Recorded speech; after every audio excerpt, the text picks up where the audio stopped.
Bonjour, ici Sam pour l'ITM TV. Aujourd'hui, nous parlerons de durabilité. C'est un enjeu majeur sur les marchés à l'heure actuelle. MAPI est à la pointe de la durabilité. Et j'aimerais vous dire que je m'y connais en la matière, mais ce n'est pas le cas. Cependant, je connais la bonne personne à qui poser la question. Aujourd'hui, notre directrice de la durabilité, Brittany Storm, est avec nous et elle répondra à quelques questions qui nous guideront dans le monde de la durabilité. Brittany, merci de t'être jointe à moi aujourd'hui.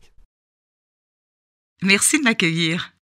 Brittany, voici quelques questions au sujet de la durabilité. Premièrement, qu'est-ce que ça signifie? Il y a tellement d'aspects différents que les gens considèrent en lien avec la durabilité. Dans le cadre de notre entreprise, comment la durabilité s'applique-t-elle? La durabilité n'a pas la même signification pour tout le monde. Certains voient la durabilité sous un angle qui a trait à l'environnement, d'autres la voient sous un angle qui a davantage trait à la santé humaine. Tout dépend de ce qui est pris en considération. À MAPI, nous essayons d'aborder ces deux aspects de la durabilité en surveillant nos répercussions sur l'environnement ainsi que nos répercussions sur les installateurs et les utilisateurs finaux. Wow! D'accord, c'est important. Dans ce cas, l'utilisateur final est souvent l'installateur. J'ai remarqué que les installateurs ne rajeunissent pas. Donc, nous voulons garder les bons le plus longtemps possible en attendant que la nouvelle génération soit prête. Nous cherchons donc à leur offrir de bons produits qui ne les rendront pas malades et ne nuiront pas à leur santé. C'est une très bonne idée. Sur une autre note, je remarque que les fabricants ont une panoplie d'étiquettes différentes qui prétendent que tel ou tel produit est durable. Existe-t-il un organisme dirigeant? Sinon, comment savoir lequel suivre? Les produits durables à MAPI peuvent avoir jusqu'à 7 attributs ou certifications durables.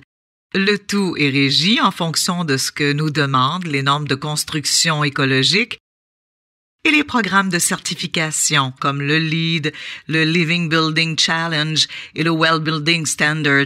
Ils établissent un ensemble de critères qu'un produit devra avoir. Tous nos produits ne remplissent pas les critères exacts qu'ils recherchent, mais ceux-ci sont tous facultatifs. Nous avons des produits qui ont les 7 attributs et nous en avons qui en ont moins. Tout dépend de l'endroit précis où ces produits sont appliqués. Nous essayons d'obtenir le plus grand nombre possible d'attributs ou de certifications. Wow! Donc, certains produits en obtiendront plus que d'autres. Je sais qu'avant, les COV constituaient un enjeu important. Est-ce qu'ils font aussi partie de ce mouvement durable? Oui, les anciennes versions des normes de construction écologique mettaient l'accent sur les répercussions environnementales, telles que le contenu recyclé, les critères régionaux et la teneur en COV. Maintenant, elles se concentrent plutôt sur les émissions de COV, en plus de la teneur. Donc, nous passons par un processus de test et de certification par des tiers pour montrer que nos émissions de COV sont faibles.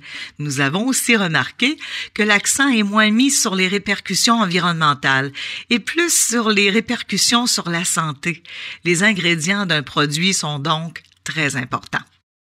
D'accord. Par tiers, tu veux dire que des fournisseurs et entreprises de l'extérieur réalisent ces évaluations et confirment la faible teneur en COV? Cette teneur n'est pas simplement déterminée par l'un d'entre nous qui renifle un produit et déclare « je ne sens rien ». Il s'agit en fait d'un certificat accordé par fournisseur extérieur, exact? Tout à fait. Nous devons faire ces démarches pour nous protéger contre l'éco-blanchiment et prouver que nous ne faisons pas de fausses déclarations.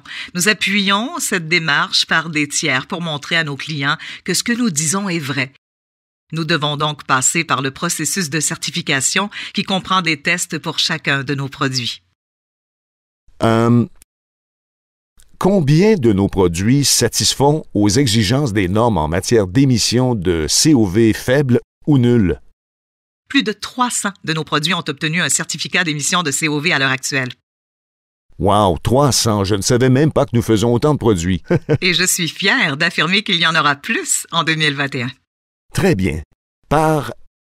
Ça fait beaucoup de renseignements. Merci d'avoir partagé tout cela avec nous. J'ai l'impression qu'il y a encore beaucoup à dire et qu'on aura besoin d'une deuxième partie quand tout le monde aura eu le temps de se mettre à jour. Brittany, merci beaucoup. J'espère que tu es en bonne santé et en sécurité. Merci de faire partie de l'équipe de MAPI et de diriger le mouvement de durabilité à MAPI.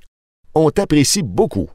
Merci d'avoir regardé cet épisode de l'ITM TV. Si vous l'avez aimé, cliquez sur la clochette ci-dessous ainsi que sur l'icône.